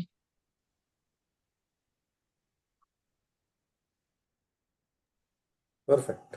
Thank you madam. ठीक आहे. अजून कोणाला हॅलो. शंका? हा, बोला. मॅडम मला ते घड्याळाचं नाही समजलं. तुम्ही लिहिलं का ते? नाही म्हणजे मी थोडंसं लिहिलं, मला तर समजलं नाही आणि नेटवर प्रॉब्लेम असल्यामुळे काहीच पुढे समजलं नाही. ठीक आहे. हे बघा, आपलं जे घड्याळ असतं ते हम्म. सकाळी 5 ते दुपारचे 12 तोच टाइम असतो. सकाळचे 6 ते दुपारचे 12. सकाळी जर घड्याळात 6 वाजले तर पंचांगात पण 6चाच टायमिंग येणार. 7 वाजले तर 7चाच येणार. पण दुपारी 12 पासून टायमिंग चेंज होणार. 12च्या पुढे ज्यावेळेस दुपारचा 1 वाजतो तर तिथे आपल्याला दुपारी 13 दिसणार. 1च्या पुढे 13, 2च्या पुढे 14, 3च्या पुढे 15. हा जो टायमिंग आहे हा चेंज होणार. मी ग्रुपवरती तुम्हाला प्रत्येक टायमाचं हे टाकते. हे रात्री पण. रात्रीच्या 12 नंतर 12ला आपण 24 धरतो. मग 24च्या पुढे रात्रीच्या 1ला 25, 2ला 26 हा टायमिंग तुम्हाला पंचांगात दिसणार. फॉर एक्झाम्पल एखादं नक्षत्र रात्री 2 वाजता संपणार आहे. मग 2 वाजता तर तिथे असं नाही लिहिणार की रात्रीचे 2 AM एवो. तिथे असं असणार 26:00 असा टायमिंग येणार. कळलं? हो. हा, बाकी मी ते शेड्यूल टाकते तुम्हाला ग्रुपवरती. बरं. म्हणजे थोडक्यात इट इज इक्वल टू 24 तासाचं घड्याळ. फक्त हो. 24 तासाच्या घड्याळामध्ये रात्रीचा पहाटेचा 1 जो असतो त्याला पुन्हा 01 म्हणतात. त्याच्याऐवजी आपण 25 24-25 म्हणायचं. म्हणजे हा. आपण मिडनाईटला 00 म्हणतात. त्याच्याऐवजी हम्म. आपण 24 म्हणायचं आणि हो. 1 ते 5 पर्यंत फक्त 24 ते 29 घ्यायचे बस. हो, बरोबर. बाकी आणि 6 वाजता पुन्हा 6 वाजल्यापासून सुरुवात. सुरुवात. बरोबर. मॅडम क्लास बंद करायच्या पूर्वी तुमचा आवाज तर ऐकतोच आहोत आम्ही, पण आम्ही तुम्हाला पाहिलेलं नाही. तर मग तुम्ही तुमचा एकदा व्हिडिओ चालू कराल का? आम्ही कोणाकडून चालेल. शिकतोय हे आज नाही. बघितलं तर फार मजा येईल. हा, ठीक आहे. आज नाही. मी उद्या व्हिडिओ ऑन करेल ज्यावेळेस आपला क्लास संपायचा राहील त्यावेळेस. ठीक आहे, धन्यवाद. ठीक आहे, चालेल. मी सगळ्यांपेक्षा लहान असेल. हरकत नाही. मॅडम पिढा दिवस ज्ञानाने नाही माणूस लिहायचा मोठा का? असतो, वयाने नाही मॅडम. हा, हॅलो बोला. हा, मॅडम पिढा दिवस नाही लिहायचं का? पेढा दिवस नाही शिकलो अजून. आपल्याला पंचांग सुरुवात आहे. आधी अवखडा चक्र शिकणार आहोत. मग नक्षत्रांचा फलादेश, राशीचा फलादेश, ग्रहांची तत्व, प्रत्येक ग्रहांचा तत्व, वायू तत्व काय प्रदान करतो हे शिकून झाल्यानंतर आपण ज्यावेळेस दशा महादशा शिकणार आहोत त्यावेळेस आपल्याला हे पिढ्या दिवस शिकायचे. सध्या आपण हे जर गणित डोक्यात घेतलं तर बेसिक आपण शिकणारच नाही. ठीक आहे मॅडम. हॅलो. हॅलो. हा, बोला. हा मॅडम, एक अजून विनंती अशी आहे की आम्ही काही लोक असे असू की पंचांग आम्ही पहिल्यांदा हातात घेतलेलं आहे. हो. बाय प्रोफेशनल आम्ही काही वेगळ्या प्रोफेशन मध्ये आहोत, परंतु पंचांग हो. आम्ही पहिल्यांदा हातात घेतलं, तर त्या बेसिक प्लॅटफॉर्म वर न जावं अशी एक विनंती आहे, बाकी काही नाही. आपण बेसिक प्लॅटफॉर्म वरनच जाणार आहे. हो. पंचांगातली एकही गोष्ट स्किप होणार नाही. एकही पान स्किप होणार नाही. म्हणून आपण पंचांगच शिकणार आहोत सगळ्यात पहिले. Thank you very much. Thank you. Hello. हा, बोला. मॅडम ते अवकड्या चक्रामधले जे नक्षत्र, नाडी, योनी, गण, आराध्य वृक्ष जे सांगितलं, हम्म. तर त्याच्या पुढे तुम्ही वर राशी, स्वामी, वर्ण आणि वंश तत्व सांगितलं आणि लिंग सांगितलं. हम्म. हा, पुढे तर लिंगच्या अगोदर काय सांगितलं होतं तुम्ही? त्याच्या आधी आपण घेतल्या राशींचं लिंगच्या अगोदर का पुढे पण काही तत्व. होतं? राशीचं तत्व. हा. हा, ओके. तत्वानंतर लिंग. हा. आणि त्याच्यामध्ये जे नक्षत्रांचे जे खाली जे ते पिढा दिवस, चरणाक्षरे, चरण अंक ते नाही ते नाही झालं घेतलं का? दादा अजून आपण. चरण स्वामी नाही घेतला, नवमांश समाप्ती नाही घेतली, नवमांश राशी नाही घेतल्या. त्याच्यानंतर चरण अंक हा हा हा. आपलं पहिलं, दुसरं, तिसरं चरण. सु हे पहिलं चरण अंकाचं, चे हे दुसरं, चो हे तिसरं, ला हे चौथं हे घेतलं. पिढा दिवस आपण अजून घेतले नाही कारण आपण ग्रह कोणत्या नक्षत्रात बसला हे आपण शिकलो नाही. तर पिढा दिवस मी असं डायरेक्ट असं एकदम हार्ड कस काय शिकवणार, सोप्या पद्धतीत मला शिकवायचं म्हणून पिढा दिवस आपण घेतले नाही नाही. नाही नाही. हो हो. ठीक आहे. अजून काही शंका कोणाला? चालेल. तसं हो हो. रेकॉर्डिंग मी टाकते. रेकॉर्डिंग पण ऐकल्यावर काही वाटलं तर मग तसं विचारा. मॅडम थोडासा परिचय द्या ना तुमचा. हा, मी वृषाली पंकज देशपांडे. मी प्रॉपर आहे नाशिक जिल्ह्यातनं नांदगाव तालुक्यातले. माझं लग्न झालं, मी आले संभाजीनगर औरंगाबाद मध्ये.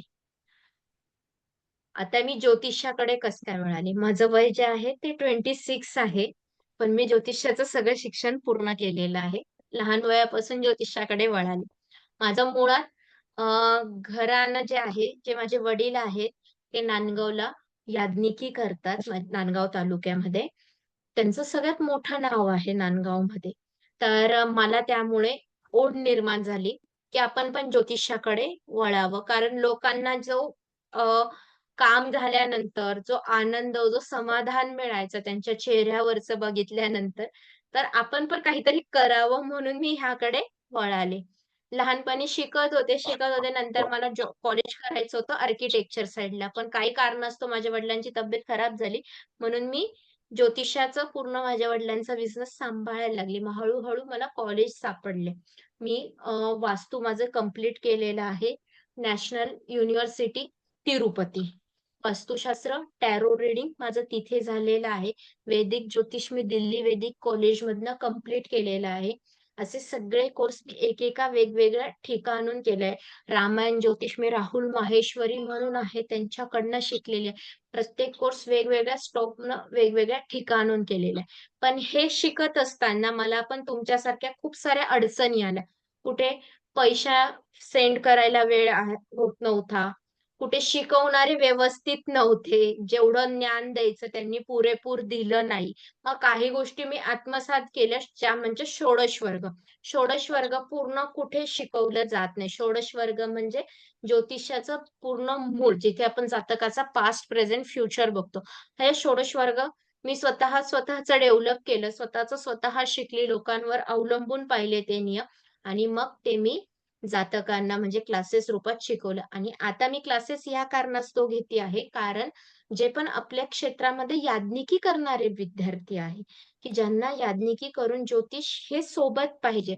तर काही ठिकाणी आपल्या महाराष्ट्रामध्ये मी काही ठिकाणी क्लास केले, पण त्यांनी प्रॉपर ज्योतिष शिकवलं नाही. फक्त पेमेंट घेतलं, पण पूर्णपणे शिकवलं नाही, की फलादेश म्हणजे काय?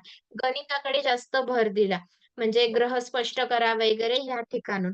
तर त्यासाठी मग मला फलादेश प्रॉपर सगळ्यांना शिकवायचा. कारण गणित आता मोबाईलवर सगळं कुंडली ओपन होते किंवा पंचांग शिकून पण कुंडली ओपन होते. कुठे असं ग्रह स्पष्ट करूनच केली पाहिजे असं कुठेच नाही. सगळ्यात मेन असतो फलादेश. फलादेश जातकांचा प्रॉब्लेम आणि त्याच्यावरती सोल्युशन. तर ते शिकवण्यासाठी मी क्लासेस सुरू केले, की जेणेकरून प्रॉपर यादनिकी करणाऱ्या विद्यार्थ्यांसाठी मी 100% देऊ शकेल आणि त्यांचं घर ते पूर्णपणे चालवू शकतील यासाठी मी क्लासेस सुरू केले आणि मी मूळची औरंगाबादची. परफेक्ट. याज्ञिकी आणि पौरोहित्य याच्यात काय फरक असतो? याज्ञिकी पौरोहित्य एकच. याज्ञिकी ही एक पदवी दिली जाते ज्यावेळेस जातक संहिता पूर्ण शिकतो. जिथे संहिता शिकवल्या जातात. पूर्ण वेद शिकवले जातात. तिथे ओके, याज्ञिकी म्हणजे ही येते. थोडक्यात आणि तुमच्या पौरोहित्य म्हणजे वडिलांकडून गावाकडे व्यक्ती जो पूजा पाठ करतो त्याला पौरोहित्य म्हटलं जातं. जो की फक्त पूजा पाठाकडेच हे करणार. याज्ञिकी न शिकता. Perfect perfect. म्हणजे तुमच्याकडे तुमच्या वडिलांकडून तुम्हाला ज्ञान मिळालं आणि त्याला हा. तुम्ही अजून पैलू पाडलेत. तुम्ही वेगवेगळ्या प्रकार शिकून घेतलात. तुम्ही वास्तू केलं, हो. तुम्ही टॅरो केलं आणि हो. जे काही तुम्हाला उपलब्ध नव्हतं त्याकरता तुम्ही स्वतः अभ्यास करून इतर जातकांच्या कुंडलीवर ते अप्लाय करून तुम्ही स्वतः नियम बनवलेत हो. आणि अशा प्रकारे तुम्ही बऱ्याच जातकांना मार्गदर्शन केलेलं आहे. करेक्ट? हो. करेक्ट. आणि आता तुमच्या तावडीत आम्ही सापडलो ना, आमच्या तावडीत तुम्ही सापडलात. त्यामुळे आम्हाला बरोबर. तुमच्या ज्ञानापैकी जास्तीत जास्त देण्याचा तुम्ही प्रयत्न करा. आम्ही पण जास्तीत जास्त 100%. घ्यायचा प्रयत्न करू. नाही. आपण शिकतानाच तुमच्याच कुंडली शिकणार आहोत. मी काय असं नाही, नरेंद्र मोदी झाले म्हणून नरेंद्र मोदींचीच कुंडली नाही. मी घेताना स्वतः विद्यार्थ्यांच्या कुंडल्या घेते. कारण मला पण तुमच्या कुंडलीतनं शिकायला मिळतं आणि मला शिकवायलाही मजा वाटते. आणि दुसरी गोष्ट अशी आपली कुंडली ज्यावेळेस आपण स्वतः शिकतो, तर आपल्याला लवकर ती गोष्ट समजायला मोकळं होतं. त्यामुळे आपण शिकताना तुमच्या कुंडलिका घेणार आहोत. Okay. Perfect. Great ma'am. Great. कारण तुम्हाला लवकर समजतील. हो ना. आणि कसं की आपण स्वतःशी खोटं तर बोलू शकत नाही. आपल्याला एखादी गोष्ट आपल्या कुंडलीतून कळते आणि यू हो. Have lived your life. आपण आपलं येस जीवन जगलेलो आहोत त्यामुळे आणि जिथं वय आता एखाद्याचं वय कमी असेल तर मे बी जास्त नाही सांगता येणार, पण एखाद्याचं वय 50, 55, 60 असू शकेल तर त्याला पूर्णपणे कल्पना येऊ शकेल. करेक्ट? कल्पना येईल. मग त्याच्यावरनं तुम्हाला तुमचा पास्ट बघायला शिकले. तर तुम्ही दुसऱ्याचा पास्ट बघायला शिकाल. तुम्ही तुमचं प्रेझेंट बघायला शिकले, तुम्ही दुसऱ्याचं प्रेझेंट बघायला शिकणार आणि स्वतःचं फ्युचर पाहिले, तर तुम्ही दुसऱ्याच्या पत्रिकेचं फ्युचर पाहणार. परफेक्ट. व्हेरी बरोबर. गुड. हम्म. मग ते सोपं जाईल तुम्हाला. कारण तुमच्या आयुष्यात येस. जर ती गोष्ट घडलेली असेल, मग ह्या योगामुळे ही घडली. मग एखाद्याची पत्रिका आली, तर तुम्ही त्याच्याबरोबर बरोबर ते सांगाल, की तुमच्या आयुष्यात असं घडून गेलेलं आहे, ब्रेकअप झालेला आहे. का झाला हे पण तुम्ही सांगणार मग.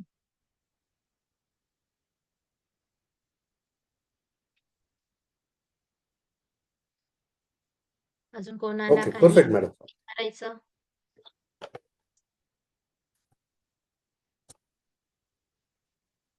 कोणाला पण काही उद्या तुम्ही शंका? चांगला मेकअप वगैरे करून राहा बरं का. आज तुम्ही नाही व्हिडिओ दाखवत मेकअप नाहीत. मला म्हणून वाटतं तुम्ही नाही. मेकअप नाही मी केलेला. आता बाहेर आहे घरातनं आणि इथे लाईटाचा इश्यू आहे म्हणून मी आज व्हिडिओ ऑन नाही केला. ठीक आहे, ठीक आहे. हरकत नाही, हरकत नाही. Okay madam. एकदम सिंपल राहणारी मुलगी. मला स्वतःला मेकअप नाही आवडत. ओके वेल भेटूया उद्याच्याला मग. नक्की ओके नक्की. गुड जय नाईट. हॅलो. तर श्रीराम, मॅडम जय आपण परशुराम. शुभरात्री मॅडम, शनिवार 2 महिने दर दिवशी आपण म्हणजे फक्त रविवार सोडला तर आपली साप्ताहिक सुट्टी रविवारची, बरोबर? हो. आणि जर वीक मध्ये एखादा क्लास मिस झाला तर आपण रविवारी घेऊ. परफेक्ट. चालेल. हम्म. शक्यतो बरोबर, असं होऊ नये. रविवारचं आपण स्किप केलेलं बरं पडेल. कारण कोणतं? संडेला थोडंसं काय होतं आपण फॅमिली बरोबर असतो. त्यामुळे ठीक आहे थोडं चालेल. संडेला आपण संडे skip आपण केलं तर बरं. स्किप करत जाऊ. काही अडचण नाही. चालेल. हम्म. हॅलो. ओके. हा बोला. मॅडम म्हटलं ते संवत्सर माझे पूर्ण नाही झालेले. ग्रुपवर टाकले ना दादा मी 60 संवत्सर ग्रुपवरती टाकले. Okay, okay. नाही ज्यावेळेस मी मी बघितले तुम्हाला नाही ना म्हणून. सांगत होती त्यावेळेसच टाकले. Okay, okay. ठीक आहे. आणि आता चालेल. रेकॉर्डिंग पण तुम्हाला मिळून जाईल. तर रेकॉर्डिंग पण ऐकता येईल. क्लास ज्यावेळेस मी स्टॉप करेल, तुमचे ईमेल आयडी मी जॉईन केलेले, ईमेल वरती रेकॉर्डिंग येऊन जाईल. तशी मी अजून एक लिंक ग्रुपवरती टाकून देईल हो, रेकॉर्डिंगची. हो. चालेल, चालेल. थँक्यू. ठीक आहे. जय थँक्यू. भेटूया श्रीराम, जय उद्या. परशुराम. उद्या भेटूया पुन्हा. नक्की नक्की. शुभरात्री. जय श्रीराम, जय जय परशुराम. श्रीराम. जय श्रीराम.